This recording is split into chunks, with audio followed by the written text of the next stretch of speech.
pessoal. Então, como a gente tinha comentado, a gente vai falar sobre isso agora, né? Assim, e mudando bastante de assunto em relação à primeira parte da aula, né? E a gente vai começar a falar sobre isso agora, derivada como transformação linear, e vai continuar na aula que vem, tá? Semana que vem. Eu espero que seja presencial. Então, bom, primeiro, antes de falar de derivada propriamente dita, né? Assim, eu acho importante a gente pensar junto um pouco sobre, assim, como é que a gente, vamos dizer assim, como é que a gente estuda funções em dimensões superiores, ou seja, funções que agora a gente vai trabalhar de forma geral com funções que estão definidas do Rm no Rn, beleza? Tranquilo? Em cálculo 2, a gente estuda, em geral, casos particulares disso, tá legal? Quando a gente tem, que já vão aparecer exemplos disso, certo? Quando a gente tem, em geral, a gente estuda assim, né? Ou funções de R2 e R3 em R, beleza? E aí, nesse caso, por exemplo, uma função de R2 em R, o gráfico dessa função é uma superfície no R3. Tá claro isso para todo mundo? Certo? Tipo assim, que a gente estuda aquelas quádricas, né? X2 mais Y2, que é o paraboloide circular, ou X2 menos Y2, que é o paraboloide hiperbólico. Beleza, pessoal? Tranquilo? Então, esse é um caso que a gente estuda muito em cálculo 2. Ou então, funções de R3 em R. Também a gente estuda, em geral, em cálculo 2 isso. Só que aí a gente já não consegue mais visualizar o gráfico, beleza? Porque o gráfico estaria no R4, mas já vai aparecer exemplo disso. Ou então a gente também estuda, em cálculo 2, as curvas parametrizadas, né? Por exemplo, parametrização do círculo, que a gente pode pensar para f de t igual a cosseno t, vírgula, seno de t, beleza? Que é a parametrização do círculo. Então, a gente estuda também, em cálculo 2, curvas parametrizadas e também superfícies parametrizadas. Mas no caso de curvas parametrizadas, por exemplo, f de t igual a cosseno t, seno. Que tipo de função é essa? É uma função de R em R2, concorda? Beleza, pessoal? Tranquilo? E, assim, na verdade, a minha grande motivação para falar sobre esse tópico dentro dessa disciplina é que eu acho que em cálculo 2, aí eu gostaria, inclusive, de ouvir de vocês, a gente estuda isso de uma forma muito fragmentada, como se cada coisa fosse um tópico diferente. Então, na verdade, a minha ideia aqui é um pouco unificar, teoricamente, essas coisas, beleza? Então, a gente vai estudar, de forma geral, funções de Rm no Rn, entendeu? Podendo ser, por exemplo, de R3 em R2, certo? Tranquilo, pessoal? Tá? Fez sentido isso? Sim. Alguém quer compartilhar alguma coisa sobre as experiências com essas coisas em cálculo 2 ou algum cálculo equivalente? E aí, assim, tem estudo dessas funções, o que é o gráfico, o que significa o gráfico de cada tipo de função dessa. E depois, em seguida, a gente vai pensar o que significa calcular a derivada de cada coisa dessa, de cada tipo de função, digamos assim. E aí, quando a gente fala de derivada, isso também em cálculo 2 aparece fragmentado, a meu ver, porque quando você tem funções cujo contradomínio é R, certo?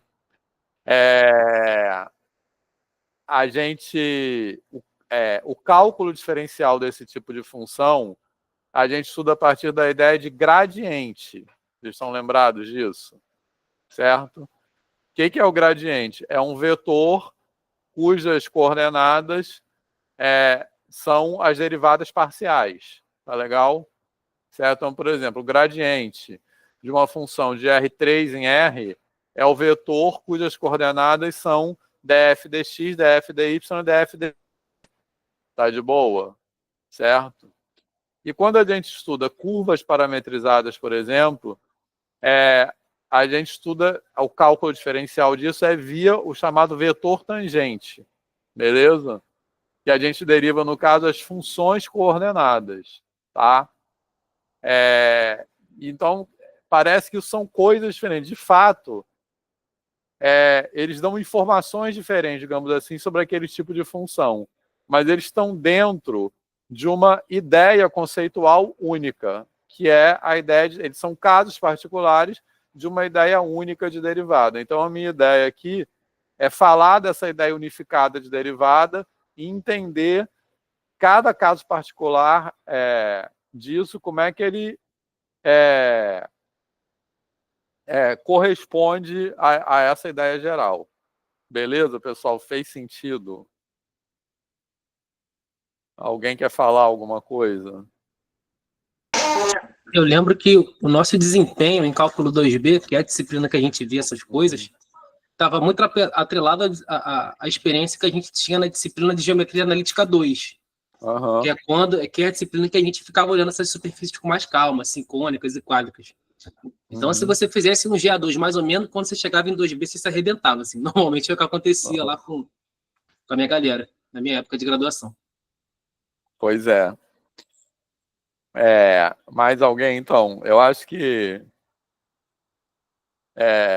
em geral, acho que aqui na UFRJ acontece a mesma coisa, né? Assim, o pessoal se arrebenta um pouco quando começa a desenhar esses gráficos, né? Assim, porque eu acho que aqui não tem uma equivalente a essa geometria analítica 2 aí que você falou aqui na UFRJ. Então, acho que o pessoal... eu acho que essa disciplina nem existe mais lá também. Acho que já foi. Mas o que chama atenção é que, assim, nenhuma dessas disciplinas eu lembro de ver que ela vem na história, né? Não lembro de nenhum professor usando qualquer recurso, assim, de digital ou qualquer outra coisa, que é muito, muito próprio para essa parte, né? Sim. Verdade. Pois é, isso é meio bizarro, né? Assim, porque é isso, é muito próprio essa parte para desenhar. Eu tenho tempo que eu não dou cálculo 2 nem cálculo 3, mas eu sempre usava por um motivo assim, que eu não consigo desenhar. Então, assim, para mim, quando começou a ter Maple, foi uma revolução didática na aula de cálculo 2 e cálculo 3. Que eu fazia os desenhos horríveis, e aí eu desenhava tudo no computador, ficava tudo lindo. Assim. Até a galera que ainda não descobriu o Maple, não. Quanto mais a GeoGebra, qualquer outra coisa que fosse, que vale. Enfim. Pois é. Enfim, vamos lá. Então, mais algum comentário, pessoal? A ideia aqui é essa, certo? Então, olha só. Antes de falar de derivada, como eu disse, eu quero pensar um pouco no que é o... Como, assim, ninguém consegue escrever, eu vou escrever alguns exemplos no chat mesmo, tá? Então, olha só. De forma geral, uma função desse tipo, como eu estou escrevendo aí, é uma função que associa um vetor do Rm num vetor do Rn. E esse Rm e Rn podem ser, de forma geral, a gente vai considerar de dimensões diferentes. Então, pode ser do R2 no R3.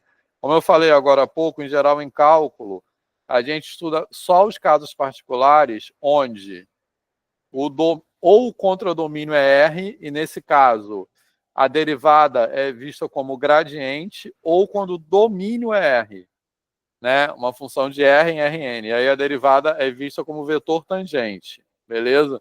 Então o que eu vou mostrar para vocês é que são casos particulares do caso geral, já dando spoiler, eu já dei esse spoiler, de função de Rm e Rn, quando a derivada é uma matriz N por M. Certo? Então, esses casos de gradiente e vetor tangente, respectivamente, são os casos particulares disso de matriz linha e matriz coluna. Beleza? Né? M por 1 ou 1 por N. Tá? Então, vamos lá. Então, de forma geral, quando a gente tem esse tipo de função, ele está fazendo essa associação aí. Um vetor x1, xm do Rn, num vetor y1, yn do Rn. Beleza? E aí, que acontece? Esse vetor y1, yn do Rn, cada yk desses é função do vetor x1, xm. Beleza? Então, cada yk desse é uma função do vetor x1, xm. Essas funções aí, cada uma delas, então cada yk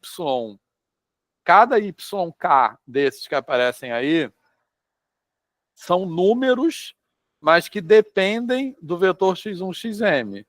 Então, cada yk desse, cada negócio desse é um número, mas é um número que é função de x1, xm, certo? Então, cada coisa dessa é uma função de Rm em R, beleza? Certo? Esse Fi que eu estou chamando. E é isso que nós chamamos de funções coordenadas. Fez sentido? Certo? Beleza? Então, por exemplo, vou escrever aqui no chat um exemplo do que eu quero falar.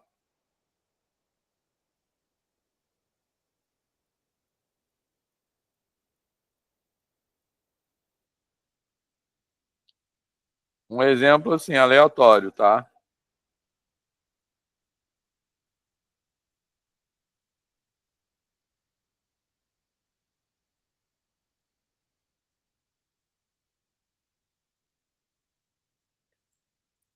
Beleza, pessoal? Todo mundo está vendo aí o chat, certo? Sim. Então, eu chutei uma função qualquer. Nesse caso aí, a gente tem um exemplo de uma função de R3 em R2. Tá de boa? Certo? Então, com isso, a gente vê o seguinte. Essa função, ela é uma função de 3 variáveis, x, y, z, ou, equivalentemente, é uma função cuja variável é um vetor do R3, mas a gente pode pensar também que cada variável é um número, que são as coordenadas desse vetor. Então, então nesse caso, ela tem 3 variáveis e 2 funções coordenadas, certo? Então, que funções coordenadas são essas? A primeira é f1 de x, y, z é igual a... O que eu escrevi? x2 mais y2. Beleza, pessoal? Certo? Tranquilo? E a outra que eu não vou escrever aqui por preguiça, que eu acho que não precisa, seria f2 de x, y, z igual a seno de x, y. Beleza? Então, só para dar um exemplo ilustrando isso que está escrito aí na tela. Tá? No caso, a gente tem 3 variáveis e 2 funções coordenadas. E cada função coordenada, no caso desse exemplo aí, é uma função de R3 em R. Alguma dúvida nisso? Tá de boa? Certo? Então, vamos lá.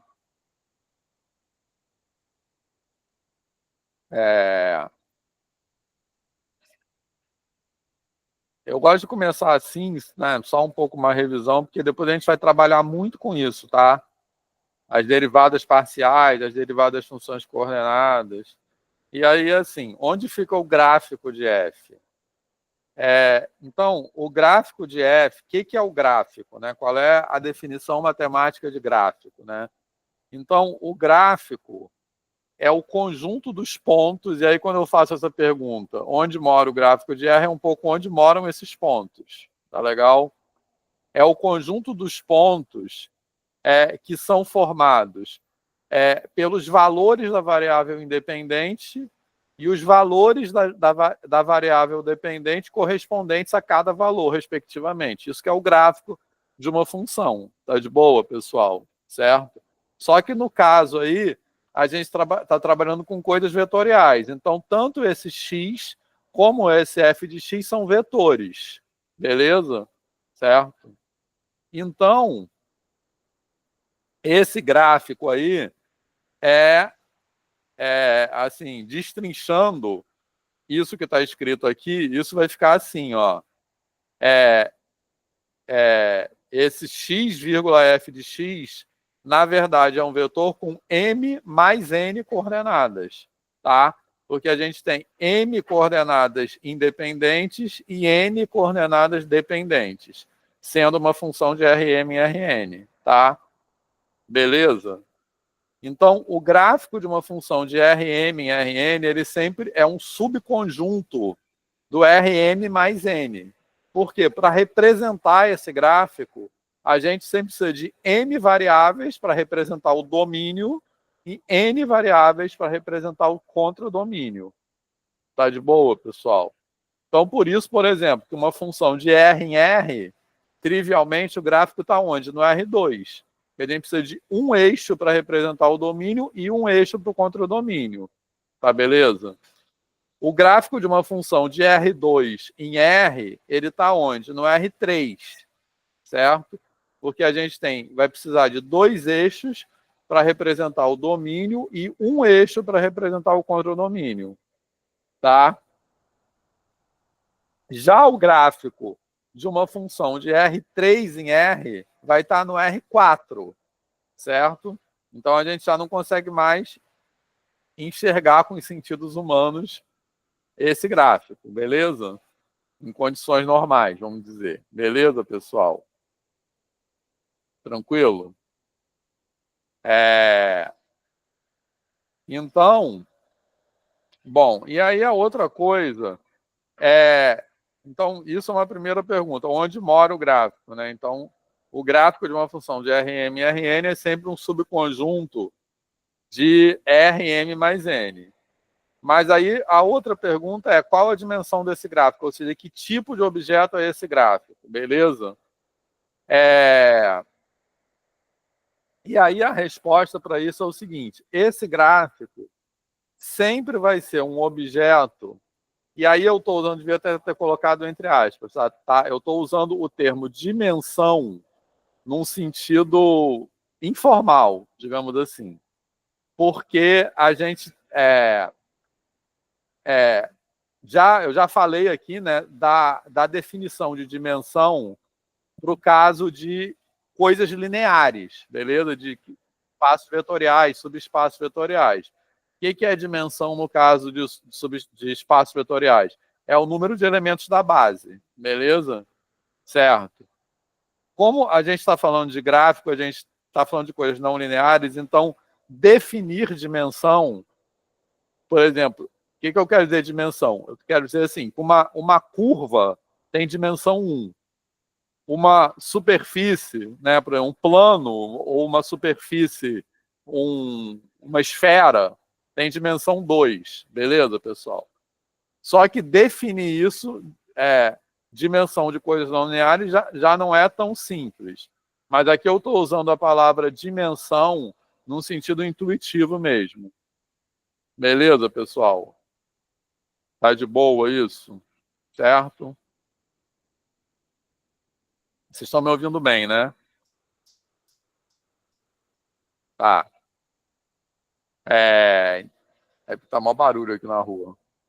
Mas, então, e aí o que eu quero dizer é o seguinte, que usando isso essa palavra dimensão de forma informal, a dimensão do gráfico é sempre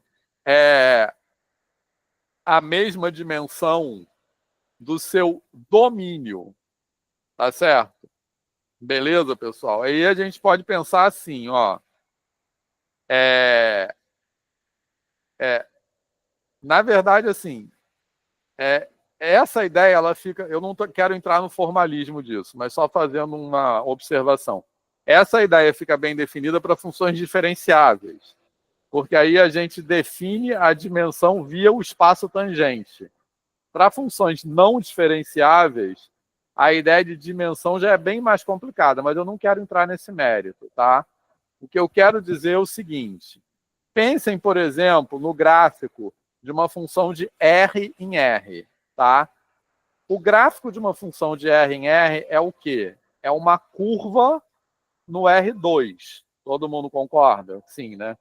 Então, o que eu quero dizer aqui é a generalização disso. Beleza? Tranquilo? Então, por que, que o gráfico de uma função de R em R é uma curva no R2? Porque, como eu disse, a gente tem um eixo para representar o domínio, um eixo para representar o contradomínio, e a gente vai fazer o quê? Para cada elemento do domínio, é como se eu estivesse levantando uma altura desse elemento do domínio que corresponde ao valor da função naquele ponto do domínio, concorda? Certo? Então, quando eu vou desenhar um gráfico de y igual a x2, eu pego no ponto, sei lá, 2 e levanto uma altura de 4 unidades. Concorda? Aí eu vou fazendo isso com cada ponto e com isso eu vou formando o gráfico. Isso que é o gráfico de uma função. Tá beleza, pessoal? Certo? Então, pensando globalmente, que é o gráfico de y igual a x2, por exemplo? Para a gente pegar um exemplo bem trivial. É como se eu pegasse o eixo x e fosse levantando cada ponto do eixo x, então eu deformo o eixo x numa parábola. Tá de boa? Certo? Tranquilo? Tá? Bom, e aí, generalizando essa ideia, o que é o gráfico, por exemplo? Vamos pensar agora num paraboloide hiperbólico, tá? Que até o exemplo, ou num paraboloide circular. Mas até o exemplo que aparece aqui é esse, paraboloide hiperbólico. O que é o gráfico desse paraboloide hiperbólico? É o conjunto dos pontos x, y, z pertencente ao R3, tais que z é igual a f de xy, concorda? Então é isso que está escrito aí. xy, vírgula, x2 menos y2, tá? Então, como é que eu monto esse gráfico? Eu pego cada ponto xy no plano e levanto uma altura, que pode ser, obviamente, positiva ou negativa, correspondente ao z, que é igual a f de xy naquele ponto, beleza? Certo? Então, para chegar nesse gráfico aqui, que é o nosso amigo paraboloide hiperbólico, esse aí, é como se eu tivesse pegado cada ponto e levantado uma altura, certo? Então, é como se eu estivesse deformando o plano numa superfície, tranquilo? Se eu pensar globalmente. Então, é nesse sentido que eu estou falando que o gráfico desse tipo de função é um objeto bidimensional. É um objeto que tem a mesma dimensão do plano XY, nesse sentido. Fez sentido isso? Sim?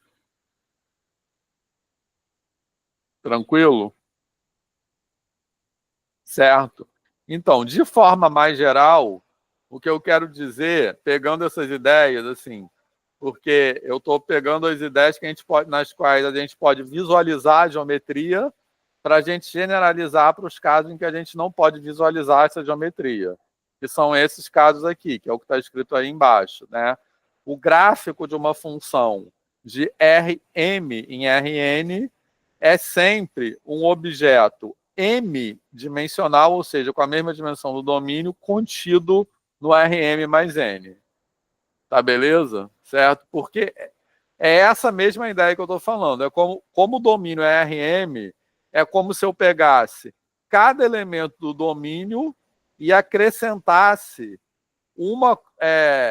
e assim, puxasse esse ponto de acordo com a sua imagem. Só que nesse caso aí, a imagem vai ser um vetor, eu já não consigo visualizar mais isso. Então é como se eu tivesse pegando o Rm e deformando o Rm num objeto que não vai ser mais linear dentro do Rm mais n. Beleza? Tranquilo? Fez sentido isso ou não? Quando a gente trabalha com dimensões superiores, esse exercício é importante, né? A gente pegar a geometria que a gente consegue visualizar e tentar generalizar para a geometria que a gente não consegue visualizar. Tá legal?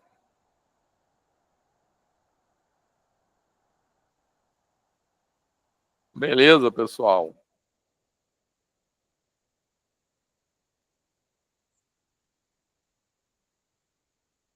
Alguém está viajando nisso ou está tranquilo?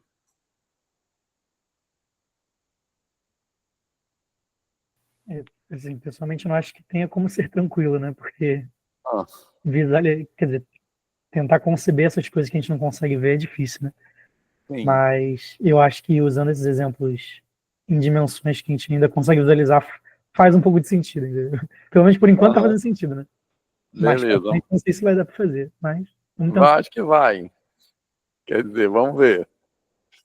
Mas eu estou falando isso que eu acho que a gente às vezes não pensa muito nisso, assim, quando a gente faz cálculo, né? O que que é o gráfico? Eu acho que sempre vai ser importante para entender o que que é a derivada, certo?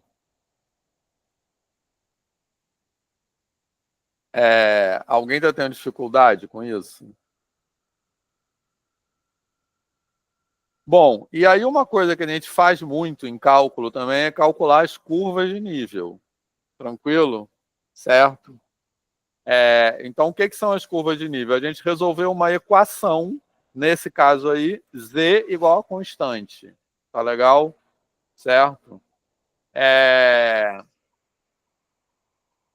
Para cada valor de k, né, dessa constante. E aí a gente pode desenhar, se quiser, um mapa de curva de nível. Que é isso aí. Aí eu estou representando em vermelho aquelas curvas de nível que estão abaixo do plano XY, né? Ou seja, para os valores negativos de K. E representando em azul, não, ao contrário, vermelhos que estão acima do plano XY, para valores positivos de K. E azul as que estão abaixo, só para correspondendo à posição das coisas ali.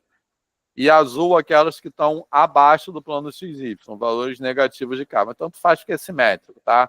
Mas é só que isso nos ajuda a ter uma visualização bidimensional do comportamento das alturas desse paraboloide hiperbólico. Tá tranquilo, pessoal? Certo? E a gente tem diversas situações em que a gente usa curvas de nível para representar coisas, né? Assim, quando a gente tem um mapa de relevo, por exemplo, a gente representa as curvas de nível das alturas de uma montanha, por exemplo, beleza? Certo? Ou uma coisa que aparece muito também em previsão do tempo, que a gente desenha, por exemplo, curvas como isotermas e isobaras, né? Isóbaras, que são as curvas de nível das funções temperatura e pressão, por exemplo, ou pode representar outras grandezas. Isso ajuda a meteorologia a fazer a previsão, a entender qual a dinâmica da atmosférica, né? Assim, beleza, pessoal? A gente lá quando entra no site de meteorologia aparece isso, né? Assim, aí tem as isotermas, né? Que são as curvas que têm uma mesma temperatura. Então, essas são curvas de nível da função temperatura, que é uma função, se a gente pensa na superfície da. Né, é uma função de R2 em R, né, digamos assim. Beleza? Tranquilo? Só que se a gente pensar, pegando esse exemplo da temperatura, dentro de um quarto, dentro de um ambiente tridimensional, essa função já não é mais uma função de R2 em R, é uma função de R3 em R, certo? Então, o gráfico de uma função de R3 em R, eu já não consigo mais visualizar. Mas, baseado nessa argumentação que eu acabei de fazer, o gráfico de uma função de R3 em R seria o quê? Um objeto que mora no R4 e é tridimensional. Então, o gráfico de uma função de R3 em R é um subconjunto tridimensional do R4, certo? Beleza? Mas dá para pensar isso, que quando você tem um ambiente tridimensional e você quer representar a temperatura em cada ponto, você precisa de uma função cujo gráfico está no R4, certo? Então você não consegue mais visualizar. Mas você consegue, da mesma forma que eu vou ter nesse exemplo que está aí na tela, as curvas de nível que dão uma ideia do comportamento dessa função, no outro caso eu posso ter as superfícies de nível. Então estou pegando essa função aí, que agora é uma função de R3 em R, né, que eu botei uma bem simples, x2 mais y2 mais z2 W igual a isso, né?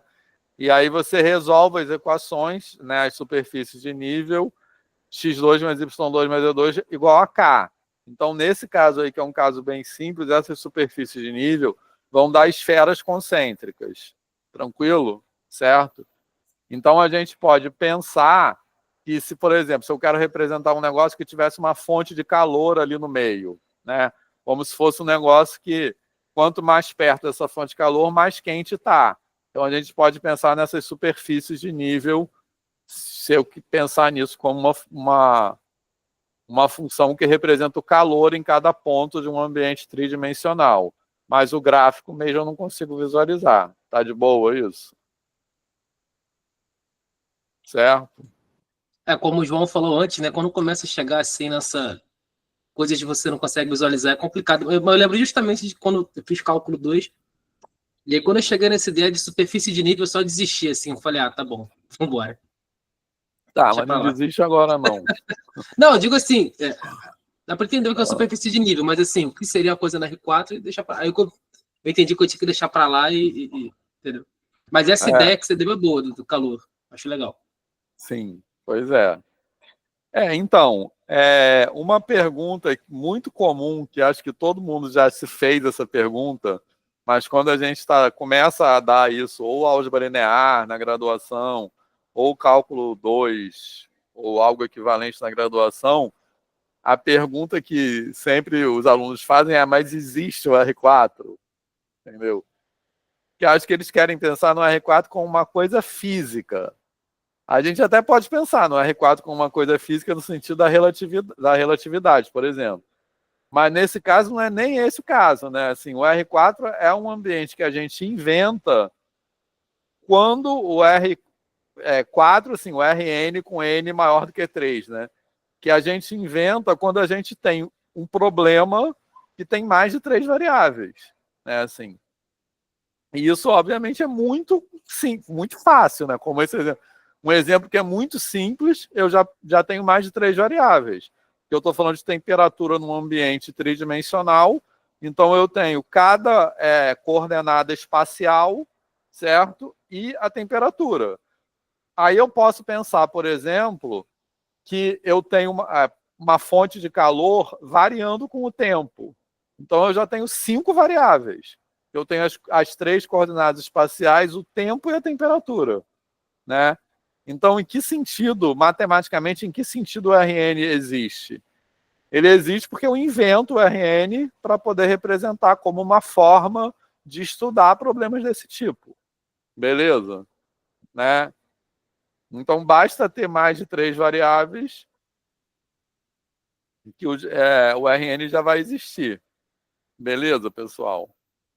Certo? Então, ele existe nesse sentido, né? A existência matemática é sempre uma existência abstrata, certo?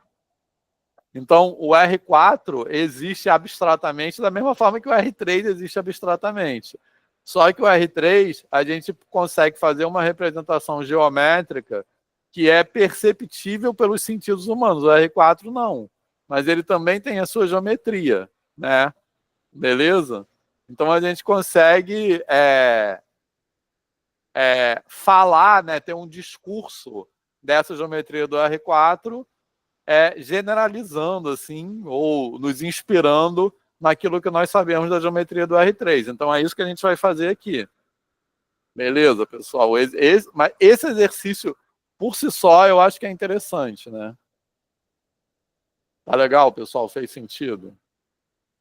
Tereza, quer comentar alguma coisa? Tá de boa? Vou abrir o microfone aqui só para dizer que não. Ah, tá. Enfim. Bom, e aí um outro exemplo é esse aí, ó. Tá. Não era para ter aparecido isso, mas tudo bem. Vamos lá.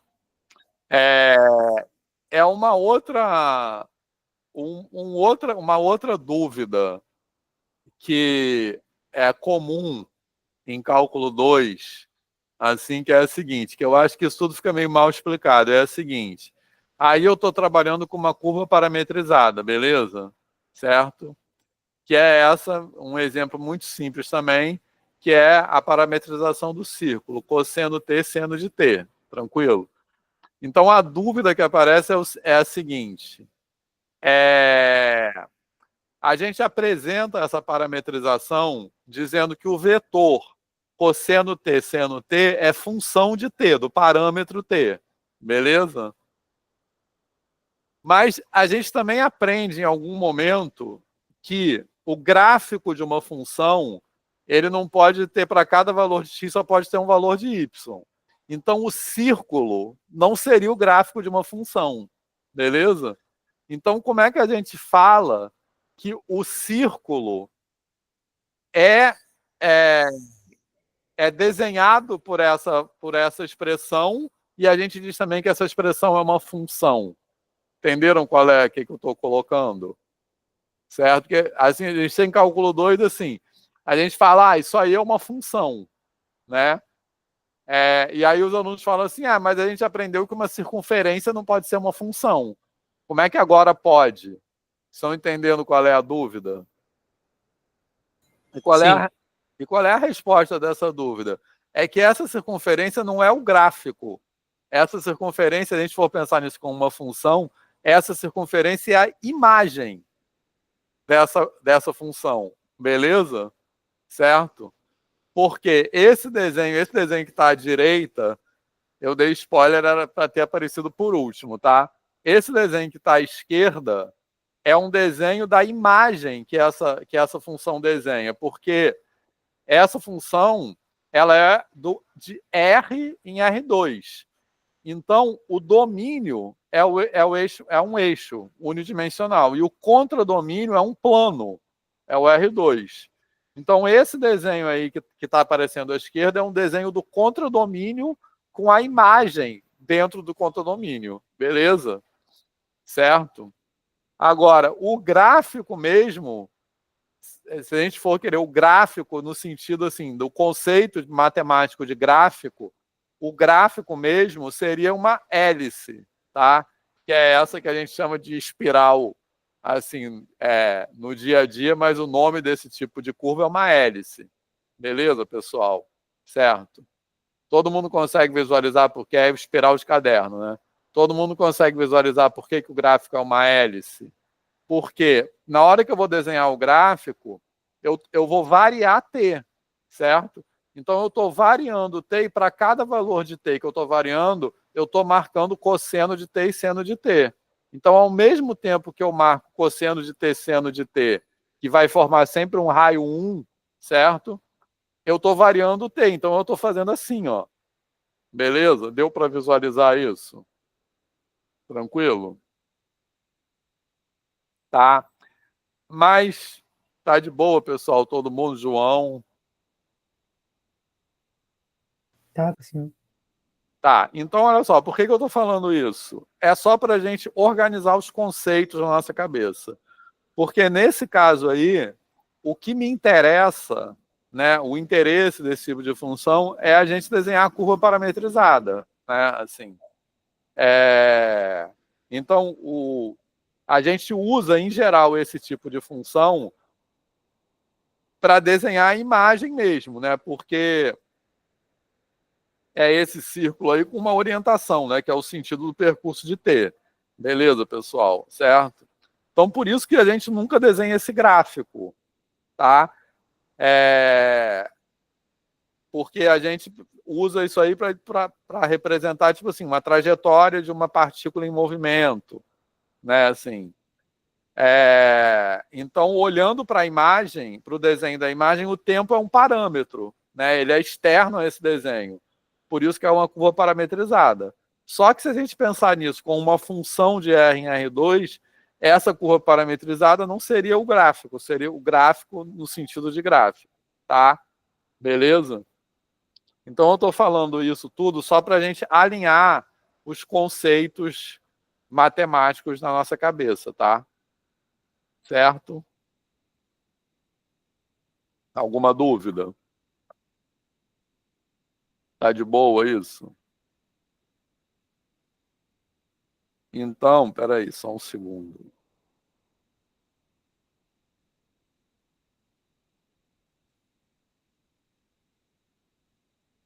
Deixa eu só ver um negócio aqui rapidinho. Alguma pergunta sobre isso? Fez sentido? Tá. Então, continuando. A gente já vai começar a falar de derivada, tá? Só algumas ideias preliminares. Bom, uma outra coisa que a gente vai precisar para falar de derivada é a ideia de limite, certo? Espera aí que o PowerPoint não está me obedecendo. 20.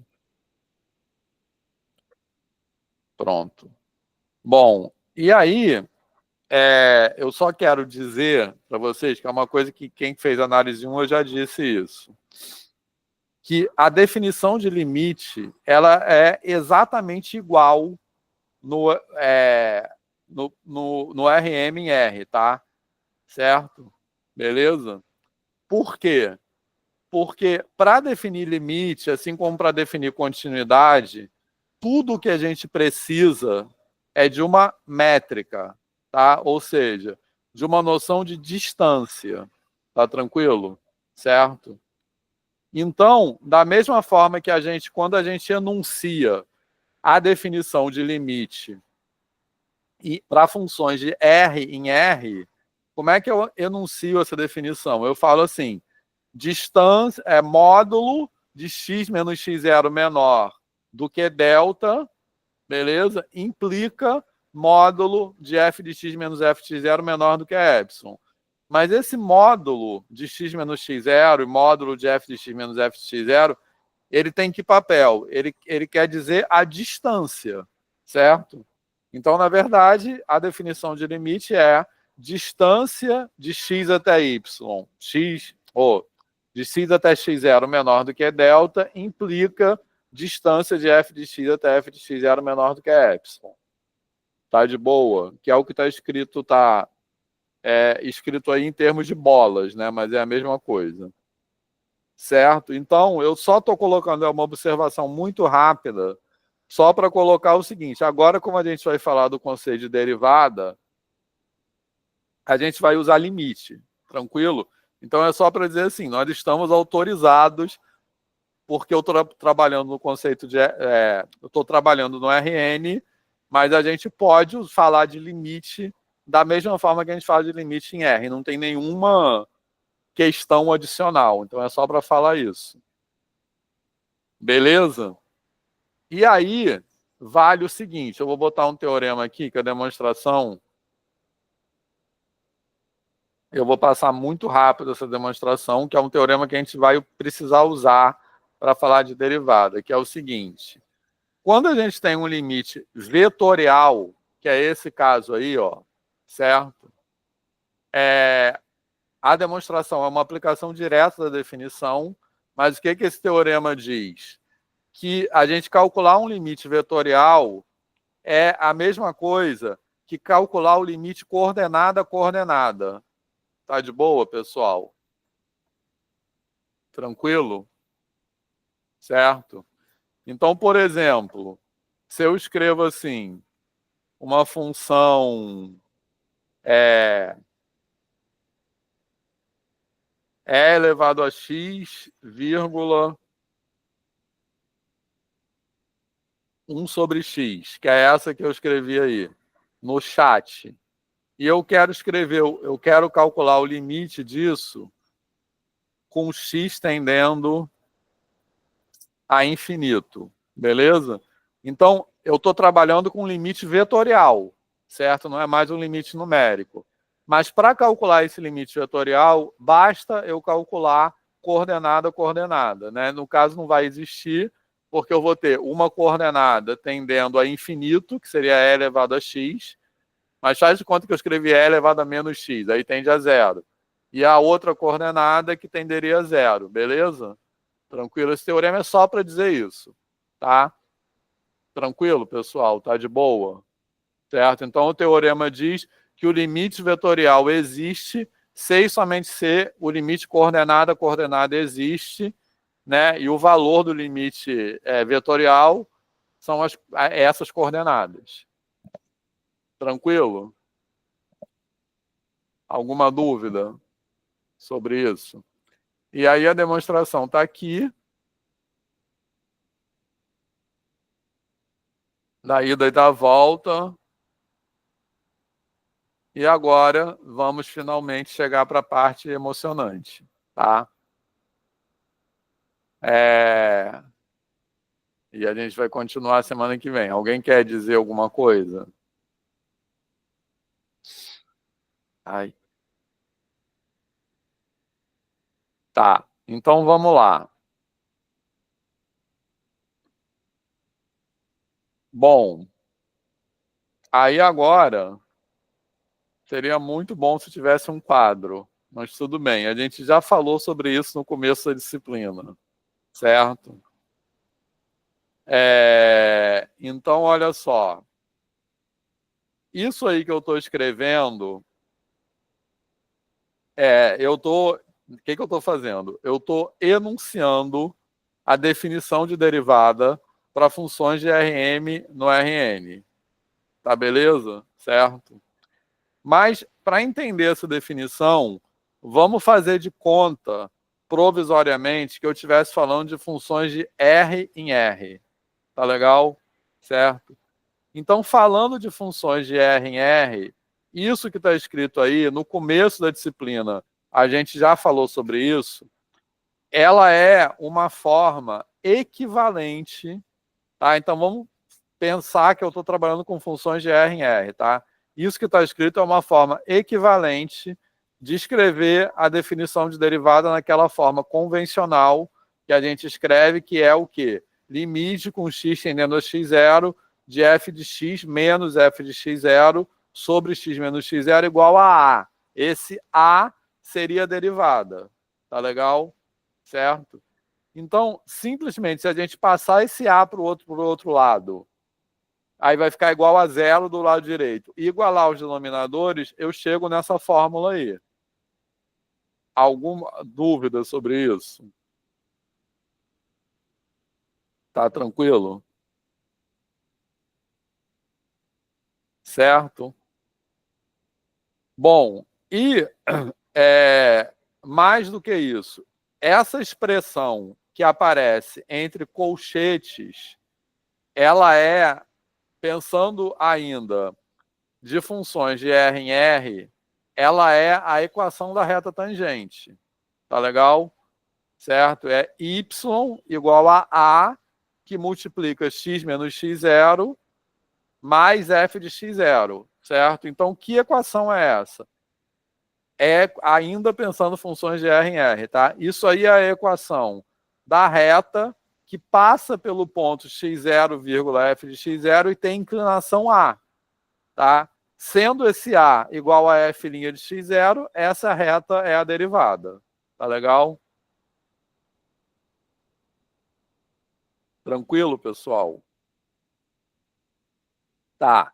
Então, a gente até falou no começo do curso, no começo da disciplina, que essa forma de escrever a definição derivada, que é equivalente à outra, ela tem uma vantagem, assim, porque ela já explicita de forma mais assim, visível a ideia de derivada com melhor aproximação linear local.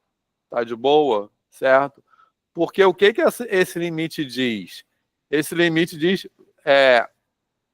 faz de conta que essa coisa entre colchetes, vamos chamar de R de x, tá? A equação da reta tangente. Então, essa forma diz que a diferença entre a função e a sua reta tangente tende a zero quando comparada com ΔX, tá?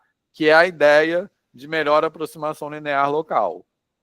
Tranquilo, pessoal? Certo? Então, essa forma de escrever a derivada, ela explicita, como eu disse, de forma mais visível, a ideia de reta tangente como melhor aproximação linear local. Tá de boa? Certo? Bom, no começo da disciplina, eu falei também bastante que tem duas importantes ideias de derivada que eu acho que são pouco discutidas nas disciplinas de cálculo 1, que são as ideias de taxa de variação ou taxa de variação instantânea e a ideia de melhor aproximação linear local, né? Que é a reta que melhor aproxima a curva na vizinhança de um ponto, certo? Essa ideia de melhor aproximação linear local, ela se generaliza para Rn, tá? Só que aí não vai ser mais a reta tangente, certo? Vai ser um outro tipo de objeto de dimensão maior que vai ter o papel de ser tangente àquele gráfico, ou seja, de ser a melhor aproximação linear local para aquele gráfico. Tranquilo? Então, em vez de ser reta tangente, pode ser, por exemplo, um plano tangente, ou pode ser algo de dimensão maior ainda do que um plano. Beleza? Tá? E a ideia de variação não se generaliza tão diretamente de taxa de variação, porque eu não posso, porque no caso a variável é vetorial. Então, para falar de taxa, eu não posso dividir por um vetor. Mas ela se generaliza na ideia de derivada direcional, que eu vou falar daqui a pouco. Que aí a gente olha a taxa de variação daquilo numa determinada direção. Tá legal? E a gente já vai chegar lá. Até aqui, faz sentido? Beleza? Posso continuar? Tereza? Ia falar? Não. Eu acho que talvez deixar você falar do gradiente, né? E Não, depois se você eu quiser falo. falar, fala. Que... Não, é só porque assim é super útil em física, né? Isso, Então, exatamente. gradiente de temperatura, né? Gradiente de pressão, então as direções de máximo crescimento, né? Dessa quantidade, e elas são super, super importantes. Isso.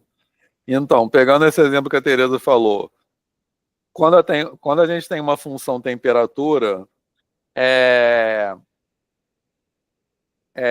essa função, por exemplo, a gente pode pensar numa temperatura numa chapa, por exemplo, só para não ir para o R4, tá? Se a gente pensar numa temperatura numa chapa de metal, por exemplo, então a gente tem o quê? Uma função de R2 em R, concorda? Que a gente tem uma coisa bidimensional que a gente está colocando a temperatura em cada ponto. Beleza? Aí não faz sentido a gente fixa um ponto lá. Não faz sentido eu falar da variação de forma global, mas faz sentido eu falar da variação em cada direção. A gente fixa um ponto e, fixado esse ponto, a gente vai olhar cada direção em torno desse ponto. Beleza? Então, isso que a gente chama de derivada direcional, né? E o gradiente tem essa interpretação, que dentre todas essas variações, se a gente olhar para lá, a temperatura está variando de uma maneira. Se eu olhar para cá, a temperatura está variando de outra maneira. Então, o gradiente ele é o quê? Ele aponta para a direção de maior variação. Tá? Isso, por acaso, nem tem nesse PowerPoint, mas na aula que vem a gente pode falar escrevendo no quadro. Tá? Beleza, pessoal? Tranquilo? Então, a gente vai falar daqui a pouco em derivada direcional. Daqui a pouco, eu acho que semana que vem. Não sei, vamos ver. Certo, pessoal? Mas fez sentido isso? Tá?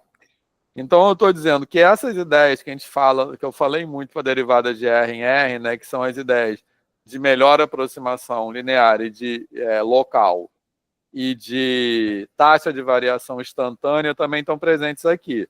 Só que a ideia de melhor aproximação linear local a gente pensa globalmente. E é sobre isso que eu quero falar agora, tá? E a ideia de taxa de variação a gente pensa em cada direção, tá? Então, vamos olhar de novo para essa definição de derivada aí, beleza? Aí, o que eu tenho? Para isso fazer sentido, né? Fazer sentido eu quero falar assim, algebricamente mesmo, certo? O que esse A, que tipo de objeto esse A tem que ser, beleza? Porque se eu estou trabalhando com funções de R em R, esse A é um número, certo? Agora, se eu estou trabalhando com funções de Rm em Rn, eu estou trabalhando com vetores, beleza? Então, esse x é um vetor da onde? De Rm. E esse f de x é um vetor de Rn. Tá de boa? Certo? Então, olhem dentro do colchetes, por exemplo. O que tem que ser esse A? Esse A, então esse x, x menos x0, que está dentro do parênteses ali, é um vetor de Rm. Beleza? Então, o que eu tenho que fazer para as coisas... Eu estou falando de uma maneira assim, formal mesmo, no sentido... o que eu tenho que colocar ali para essa conta fechar algebricamente, tá? Então, esse A tem que ser alguma coisa que eu multiplico por um vetor de Rm, beleza?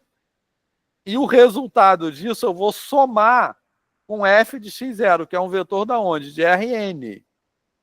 Então, isso A multiplicado por x menos x0 tem que ser um vetor de Rn, que eu só somo vetores de mesma dimensão, beleza? Certo? Então, para isso se encaixar, o que tem que ser esse A? Tem que ser uma matriz M, não, N, eu sempre me confundo com isso, N por M, beleza? Para fazer a multiplicação vetorial, né, ela tem que ter, já me perdi, N linhas e M colunas, beleza? E aí tudo dá certinho, todo mundo se convenceu disso? Beleza? Tranquilo? M colunas por quê? Porque eu vou pegar esse vetor aqui, que é M dimensional, e vou multiplicar assim. E aí o resultado disso vai ter que ser um vetor N dimensional. Por isso que ela tem que ter N linhas. Tá legal? Todo mundo está localizado?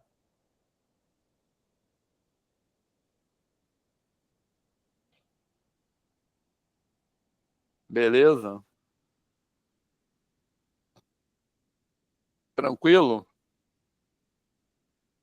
Posso continuar?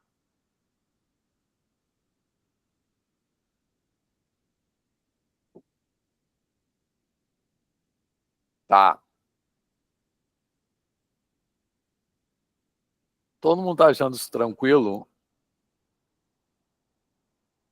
E isso é fundamental para entender o resto. Tá? Então vamos lá.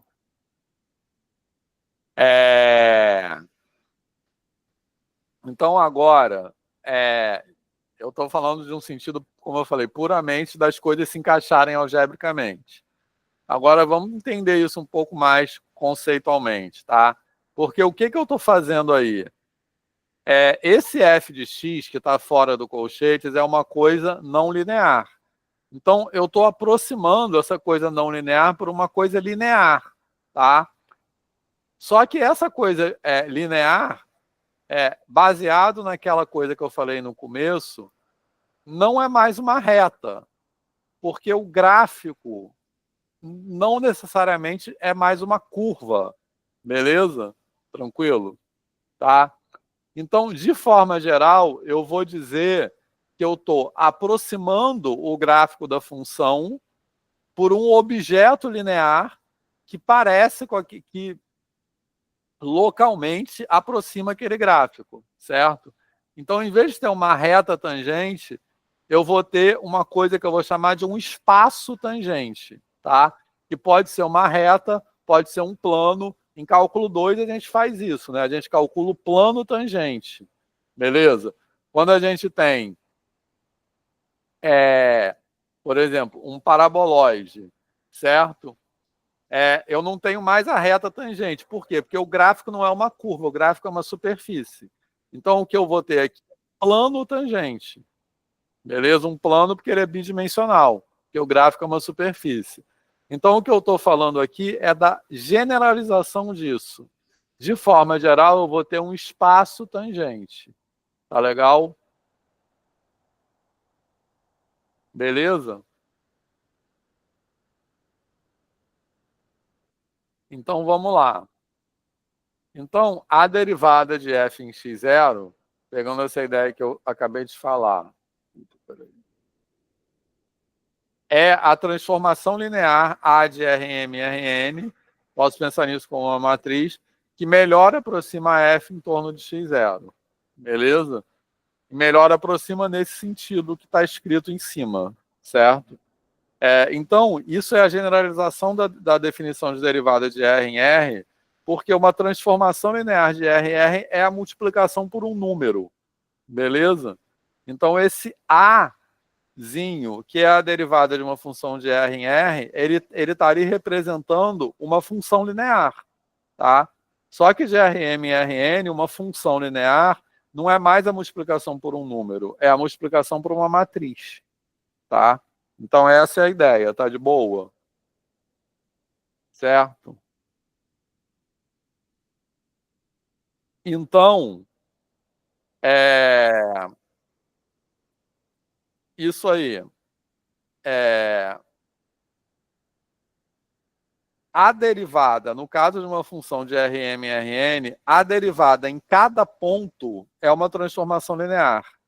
Então, olha o que eu estou escrevendo aí. F' de x0 é uma transformação linear de Rm em Rn. E a função derivada é uma função que vai de Rm num conjunto, no espaço, que eu estou chamando de L de Rm em Rn, que é um espaço das transformações lineares de Rm em Rn. Então, eu estou dizendo isso para dizer o seguinte. Quando eu tenho uma função de Rm em Rn, a derivada em cada ponto é uma matriz. Então, a função derivada é uma função que associa cada ponto do domínio a uma matriz diferente. Beleza? Certo, pessoal? Fez sentido isso? Tranquilo? Generalizando o caso de R em R, que eu tenho que em cada ponto a derivada é um número. Mas a função derivada é uma função que a cada ponto associa um número. Tá? Então, aí eu vou ter essa situação. Beleza? Então, de novo, isso que aparece dentro dos colchetes, ali na definição de derivada, se eu pensar no caso de R em R, é a equação da reta tangente, tá? Então, essa fórmula que acabou de aparecer, se vocês pensarem nesse A como um número, isso é exatamente a equação da reta tangente. Y é igual a x menos x0 mais f de x0. Só que agora eu estou pensando nessas coisas aí como vetores, certo? Então, esse x é um x1, xm, e esse y é um y1, yn. Então, se eu desmembrar essa equação matricial coordenada, coordenada, isso vai ficar assim. Todo mundo está entendendo o que isso quer dizer? Certo? Beleza? Tá, então o que eu estou chamando aí, esse x1 e tal, são as coordenadas do vetor x. E esse A11, A e J, né, são as entradas da matriz A. Então, eu estou fazendo a conta mesmo e desmembrando essa equação matricial coordenada a coordenada. Então, isso que apareceu aí, que eu posso pensar tanto matricialmente como na forma de um sistema, é a equação do espaço tangente. Tá? Então, isso que a gente vai brincar de calcular agora. Beleza? E aí, está fazendo sentido, algum sentido ou não? Que agora eu quero trabalhar um pouco as dimensões das coisas. Mas até agora está fazendo sentido? Então, vamos ver exemplos. Olha só. O que a gente vai demonstrar, tá? O que eu optei por fazer agora? A gente vai, que eu acho que é melhor assim, tá? A gente vai fazer de conta que a gente demonstrou isso e a gente vai ver alguns exemplos antes de demonstrar. Eu acho que ficaria muito abstrato demonstrar logo de cara, entendeu? Então, a gente vai fazer alguns exemplos assumindo que nós já demonstramos que a matriz derivada tem essa cara que acabou de aparecer aí. Tá legal? Certo? Então, eu já falei para vocês que, no caso de uma função de Rm em Rn, a derivada em cada ponto é uma matriz. Tá? Isso é o que a definição de derivada diz. Tranquilo? Agora eu estou afirmando provisoriamente, sem demonstrar, que a cara dessa matriz derivada, quando ela existir, é isso que está aparecendo aí na tela. Beleza? Então, o que é isso aí? E aí, antes de demonstrar isso, a gente vai fazer alguns exemplos. O que é isso? Se a gente lê essa matriz aí por linha, a gente está falando das derivadas de cada função coordenada. Tranquilo? E se a gente ler, e aí dá certinho, porque são N funções coordenadas, tá? Certo? Porque a função é de Rm em Rn. Então, eu tenho N linhas. Pode ver que o que está aparecendo aí, na primeira linha, aparece F1, que é a primeira função coordenada. O que aparece na última linha é Fn, que é a enésima função coordenada. Tá? E se a gente lê essa matriz por coluna, a gente vai olhar para as derivadas parciais em relação a cada uma das variáveis. Beleza? Então, como eu tenho m variáveis, eu tenho m derivadas parciais. Certo? Então, por isso que são m colunas. Tudo se encaixa. Tá? Certo? Mas eu não demonstrei que é isso. A gente vai demonstrar na aula que vem. Beleza? Então, de forma geral, como é que a gente monta a matriz derivada?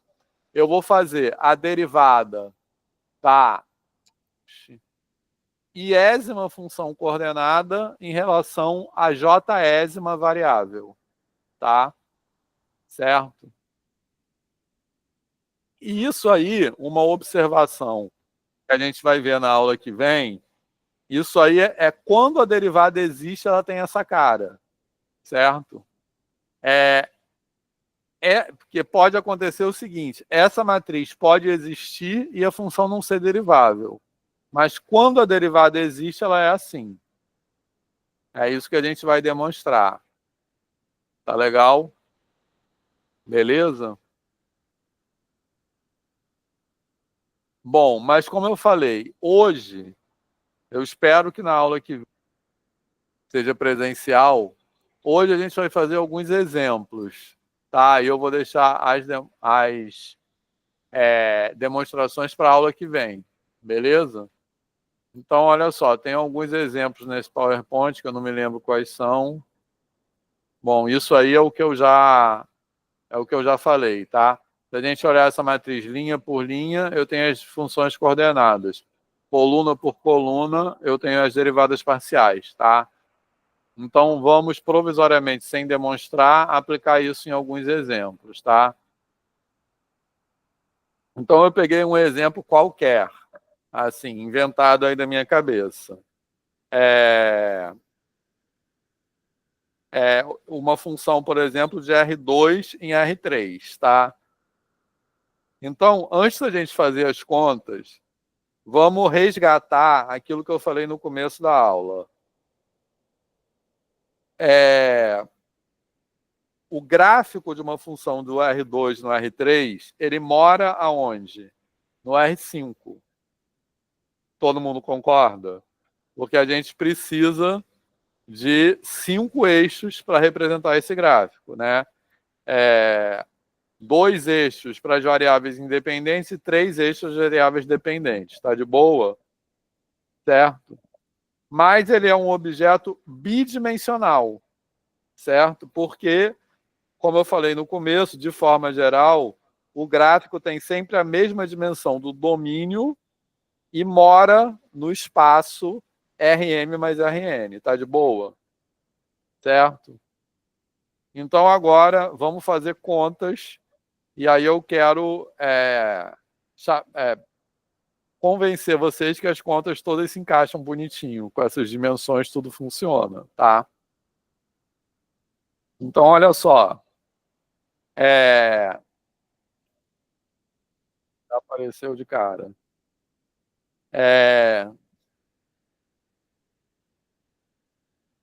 Vamos lá. Vamos calcular. A primeira função coordenada é o quê? X, Y. Beleza? Tranquilo? Então, para montar essa matriz derivada, como eu acabei de falar, a gente tem que calcular as derivadas parciais de cada função coordenada em relação a cada uma das variáveis. Beleza? Então, vamos olhar para a primeira função coordenada, que é xy. Beleza?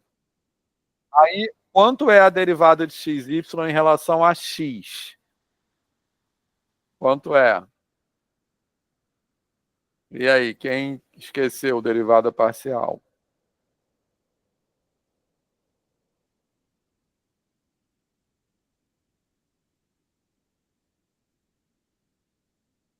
Pode repetir, por favor, professor? Então, vamos olhar para a primeira função coordenada. Tá olhando? Que é xy. Beleza? Agora a gente tem que derivar xy em relação a x e derivar xy em relação a y. Beleza? Então, quem é a derivada de xy em relação a x? É Y, né? Y. Tranquilo, pessoal? Alguma dúvida? E quem é a derivada de xy em relação a y? É X. X. Então, vão anotando isso aí. De acordo com o que eu falei antes, as linhas dessa matriz correspondem à derivada, às derivadas de cada função coordenada. Então, isso que o João acabou de falar vai ser a primeira linha da matriz. Beleza? Certo? A segunda linha eu vou ter que fazer o quê? Vou ter que derivar a segunda função coordenada, que é x2 menos y2. A derivada dessa segunda função coordenada vai ficar o quê? Fala aí, Danilo. Estava falando. Bom, em relação a x fica menos 2y, né? Em relação a... Não. Em relação a y, que fica menos Isso, 2y. eu confundi. Em Exatamente. relação a x, fica o quê? Em relação a x fica 2x, né? É isso? Isso. É. Em relação a y, menos 2y. Só que na Isso. ordem é y, né? Isso. Não, a ordem é x primeiro. Tá, não, pois é. Então fica 2x e menos 2y depois, né? Isso. E a outra? Quanto é a derivada, a terceira função coordenada? Y é elevado a x. Quem é a derivada disso em relação a x? É a mesma, só repete. Isso. Y é igual a X. Isso. Quem é a derivada disso em relação a y? É elevado a x. É elevado a x. Tranquilo, pessoal? Tá? Então, olha só, agora vai aparecer essa matriz aí, tá? Então, essa matriz, se vocês olharem em cada linha, ó, a primeira linha são as derivadas da primeira função coordenada, em relação a x e em relação a y. E assim por diante. Se vocês olharem em cada coluna, são as derivadas parciais em relação a cada variável. Então, a primeira coluna dessa matriz são as derivadas parciais em relação a x de cada uma dessas funções coordenadas. Beleza? E a segunda coluna são as derivadas em relação a y de cada uma dessas funções coordenadas. Tranquilo? Certo? Agora, isso aí é a tá de boa, pessoal? Alguma dúvida nessa derivação? Certo. Então, isso aí que apareceu é a função derivada. Tá legal? Que, como eu falei agora há pouco, a função derivada, ela vai, em cada ponto, eu vou ter uma matriz diferente. Tranquilo? Então, ela é uma função. A função derivada é uma função que a cada ponto associa uma matriz. Agora a gente vai calcular a derivada no ponto, que eu botei esse ponto aí, um ponto aleatório também. Eu vou calcular a derivada em um ponto. A derivada em um ponto vai ser, eu vou ter valores numéricos disso aí, beleza? Da mesma forma como eu tenho de R em R, eu tenho uma função derivada, que é uma função, e eu tenho a derivada no ponto, que é um número, beleza? E aí, o que eu faço? Eu pego essa função, essa derivada no ponto, que é um número, e calculo a reta tangente, a equação da reta tangente, tá? Então, eu peguei esse ponto aí, ó, 0, 1, e calculei o f dele. Então, o f de x0, y0, aí é só substituindo esse ponto 0, 1 na função, tá? Vai dar 0, se eu substituir ali, x, y. O outro vai dar menos 1, que vai dar 0 ao quadrado menos 1 ao quadrado. E o outro vai dar 1, porque vai ficar 1 vezes 0 elevado a 0. Tá, pessoal? Alguma dúvida? Certo? Agora, eu vou substituir isso, e aí a derivada no ponto. Beleza? Que eu fiz a mesma coisa. Eu peguei aquele ponto 0, 1 e substituí nessa matriz. Então, vai dar 1, 0, 0 menos 2, e ali embaixo vai dar 1, 1 também, que é elevado a x, x igual a 0, beleza? Tranquilo? Então, aí eu só fiz a substituição. Agora, eu vou jogar isso aí na equação do espaço tangente. Tá legal? Então, a equação do espaço tangente, primeiro eu tive que introduzir outras 3 letras, tá? Porque como eu estava usando x e y para o domínio é R2, eu preciso de outras 3 letras por conta do domínio, que eu joguei U, V e W, podia ser uma letra qualquer, tá? Então, eu quero que vocês reparem que o que eu tenho aí é exatamente análogo à reta tangente, tá? Que é f de x, que é a que multiplica x menos x0 mais f de x0, beleza? Certo? Então, o a está substituído ali, que é o f', que multiplica x menos x0, só que tudo é vetor e matriz. O x0 é o ponto que eu tenho, 0, 1, e o f de x0 é o f desse ponto, que é o 0, menos 1, 1. Tá legal? Alguém se perdeu?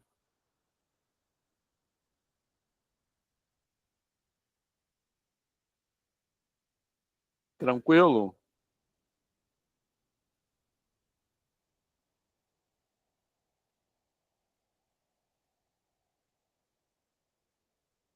Pode repetir, por favor, essa última parte. Olha só. Então, porque aí seria bom escrever, tá? Mas aí vocês escrevem... eu vou escrever aqui no chat, mas eu acho que é bom escrever no papel. Ó, isso que eu vou escrever aqui no chat é a equação da reta tangente de uma função de R em R, tá? Calma aí. Beleza, pessoal? Todo mundo está vendo ali no chat? Beleza? Amanda? Sim, sim. Então, isso que está aí na tela é análogo ao que está escrito no chat, tá? Só que, em vez de x, eu tenho um vetor xy, tá? Em vez de x0, eu tenho um vetor também x0, y0. Em vez de f de x0, eu tenho o f de x0, y0. O f de x0, y0 é um vetor do R3, entendeu? Beleza? Tá? E em vez de Y, eu tenho um vetor do R3, que eu chamei de UVW, que eu já estava usando a letra Y para outra coisa. E aí, Amanda, fechou? Fechou. É que eu tava tentando comparar com a equação do plano tangente, que a gente acha no cálculo 2 e tal. É Aí, porque a equação do aí plano confundi um tangente... pouco, é diferente. Sim, isso. Então, mas a equação do plano tangente vai aparecer daqui a pouco, tá? Que a equação do plano tangente que a gente calcula em cálculo 2 é sempre quando o contradomínio é R, entendeu? Certo? Então, não é tão direto assim, entendeu, Amanda? Não entendi, fez sentido agora. Beleza, pessoal? Eu quero só que vocês observem que a analogia com a equação da reta tangente que a gente aprende em cálculo 1 é total. Tá beleza?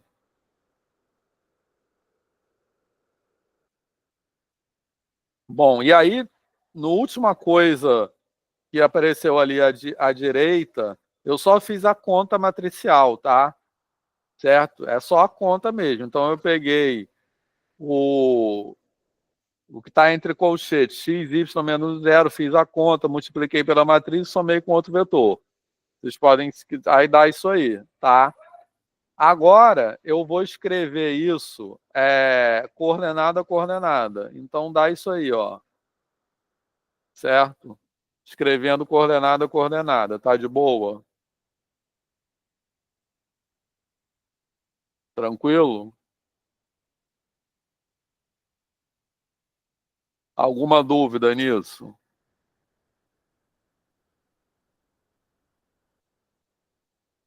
Certo? Eu fico confusa, Vicky. Aqui eu entendo o que acontece com essa parte XY, mas esse -01 eu não entendi se isso entrou em algum canto. Não Então, tô. não, esse -01 que entrou onde? Você está falando? De onde Nesse para onde? resultado, nesse U igual a X aqui. Eu acho que é como Ah, se ele tivesse entrou. essa parte, né, que tipo, faria subtração e depois multiplicaria, né? Acho Isso, que é é. isso. Não entendi. Hã? Porque Você faria. vai multiplicar aqui essa matriz, né? A Isso, mas primeira calma. linha. Tá Isso, vendo a como um primeira quadro linha pela negro primeira coluna. faz. Isso. E Entendeu aí chega agora? no X, mas esse -01 eu não vejo ele entrando. Nesse caso não entra, porque dá zero. Não, Mas então, porque quando você faz essa conta, eu vou ter x, mas você entende como o 01 apareceu aí, né? Uhum. Que é aquele x0, y0 que eu substituí, beleza? Então, olha só, deixa eu voltar aqui. E na segunda, no V, por exemplo, que não dá zero. Então, primeiro eu fiz a conta ali. Vai Uhum. ficar x, y menos 1, beleza? Certo? Aquela. Aonde Não, o cursor aparece. apareceu? Essa subtração. Ai, calma. Pronto. Essa subtração vetorial aqui. Isso vai ficar o Primeiro quê? você faz e depois você multiplica. Entendi, Isso. Vai entendi. ficar x, y menos 1. Aí Uhum. eu vou multiplicar isso pela primeira linha da matriz, aí no caso vai Entendi. ficar y, por isso que na primeira aqui fica só x, tá? Uhum. Porque vai ficar x, 0 mais 0, Entendi. entendeu? E na outra vai ficar 0 menos 2, que multiplica y menos 1, menos 1. Aí no final vai dar isso aí, entendeu? Uhum. Entendi, Beleza? entendi. Todo mundo entendeu? Olha que falta o quadro faz, né? Assim, que... Agora eu entendi que faz primeiro tá dentro Isso, do colchete aí. sim. Beleza, pessoal? Certo? Só fazendo a conta mesmo, tranquilo? Uhum. Pois é. Mas por isso eu tô falando, vocês têm que pegar cada um no seu caderno, no seu papel aí e ir fazendo a conta. Semana que vem a gente faz mais exemplos no quadro, tá? Bom, mais alguém ficou com dúvida nessa conta aí?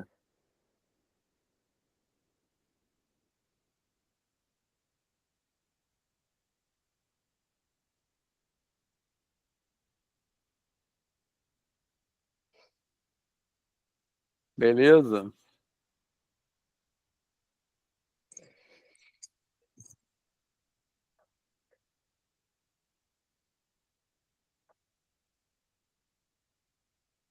Tá, então, bom, agora eu só escrevi essa igualdade vetorial coordenada a coordenada, tá? Então, U igual a X, V igual a tal, tal, tal, beleza?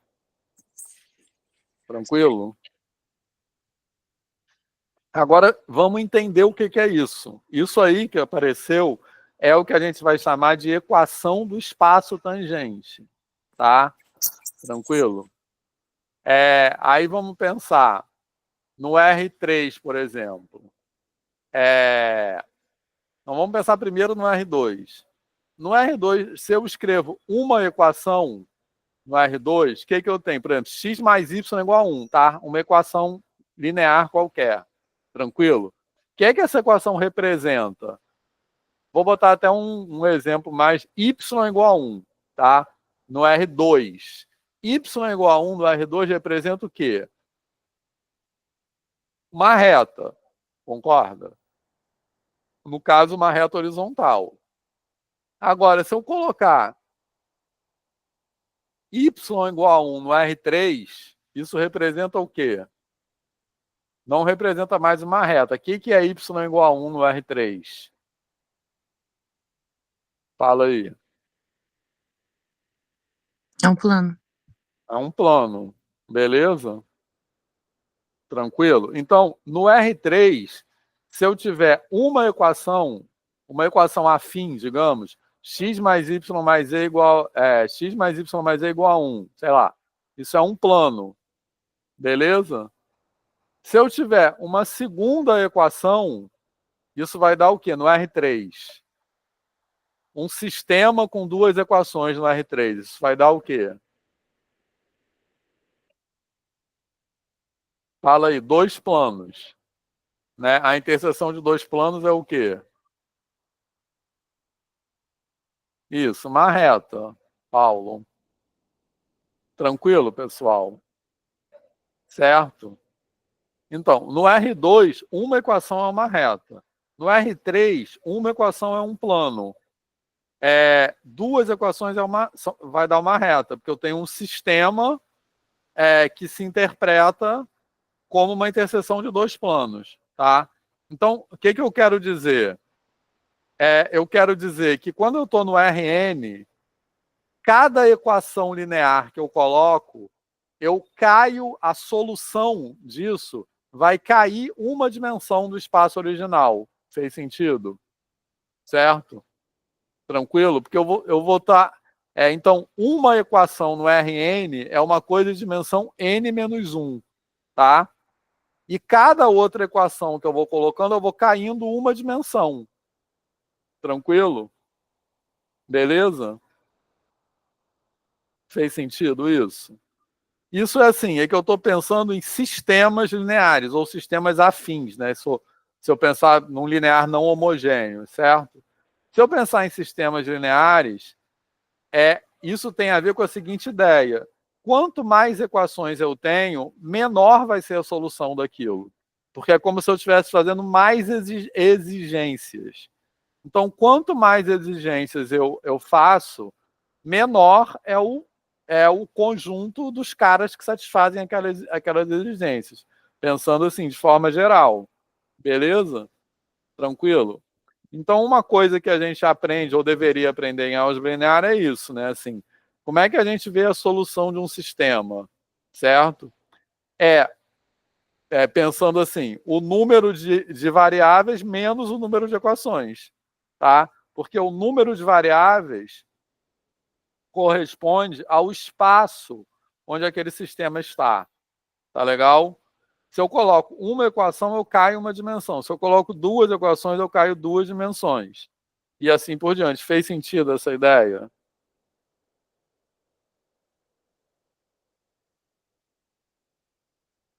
Essa ideia é uma ideia muito algébrico-geométrica, tá? Que é bem o que deveria ser a tônica de álgebra linear. Mas fez sentido ou não? Fez. Tá.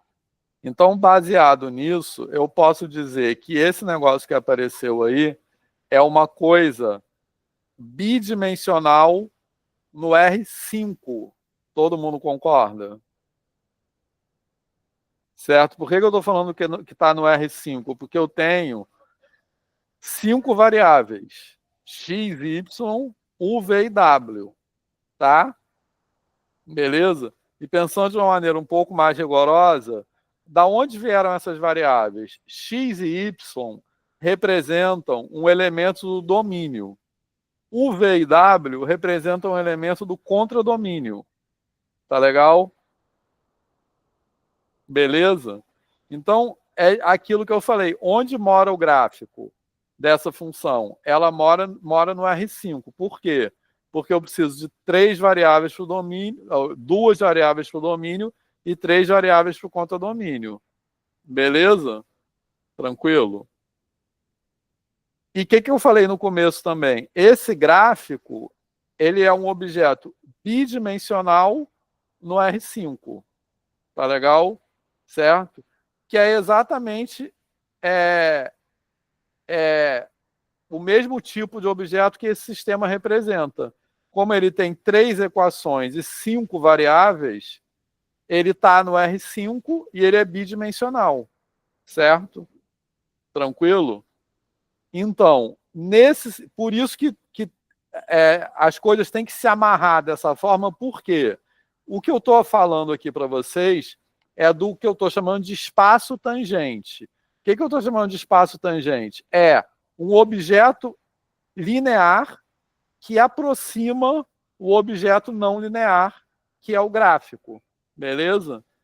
Mas esse objeto não linear, ou esse objeto linear que aproxima o gráfico, tem que ser um objeto do mesmo tipo desse gráfico.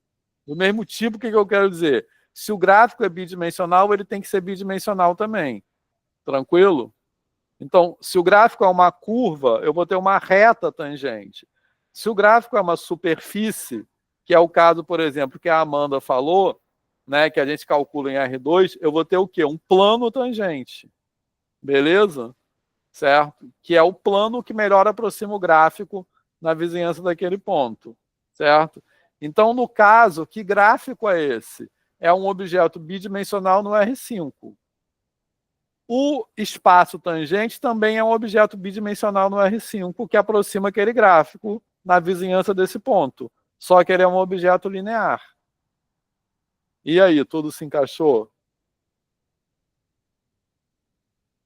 Sim. Quem quer falar? Danilo, João, Paulo, Amanda, Daniela, Thaís. Fez sentido mesmo isso?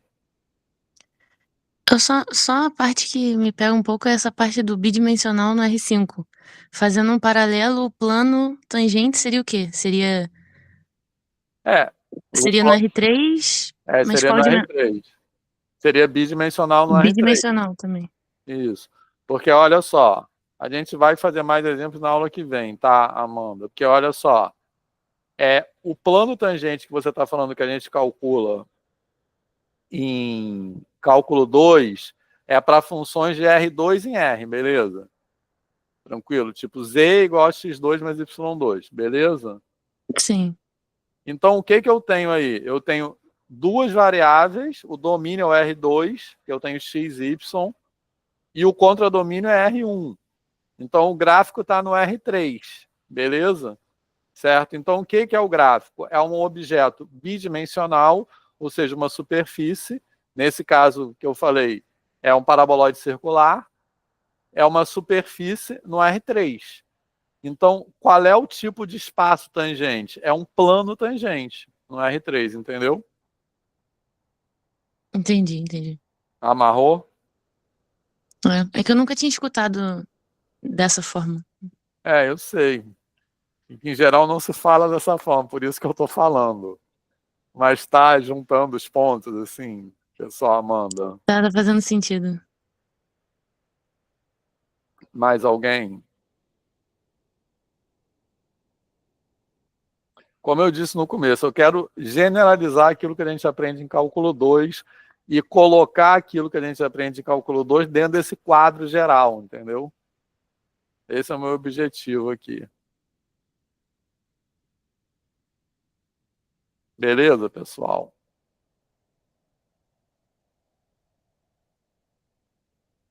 Mais alguém?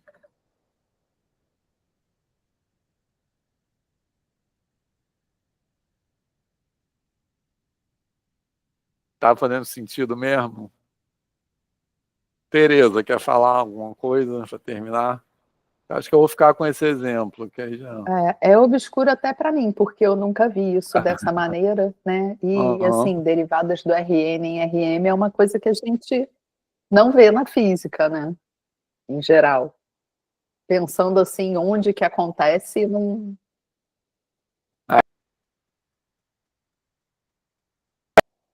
Mas a gente...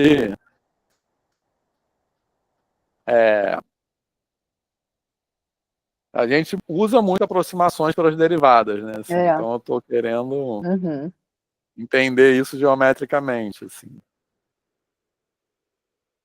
Beleza? Mais alguém quer falar alguma coisa? Bom que você falou isso, Tereza, que aí eles vão achar que eles que não estão entendendo nada, porque esse negócio assim, acho que não é tão simples, ainda mais online, né? Assim, isso que eu falei no começo, eu lamento que essa aula seja online. Mas semana que vem, esperemos que a aula seja presencial, a gente vai fazer mais exemplos e vai fazer as demonstrações, tá? Mas com mais exemplos, eu acho que isso fica mais concreto. Certo? Então, pessoal, mais algum comentário?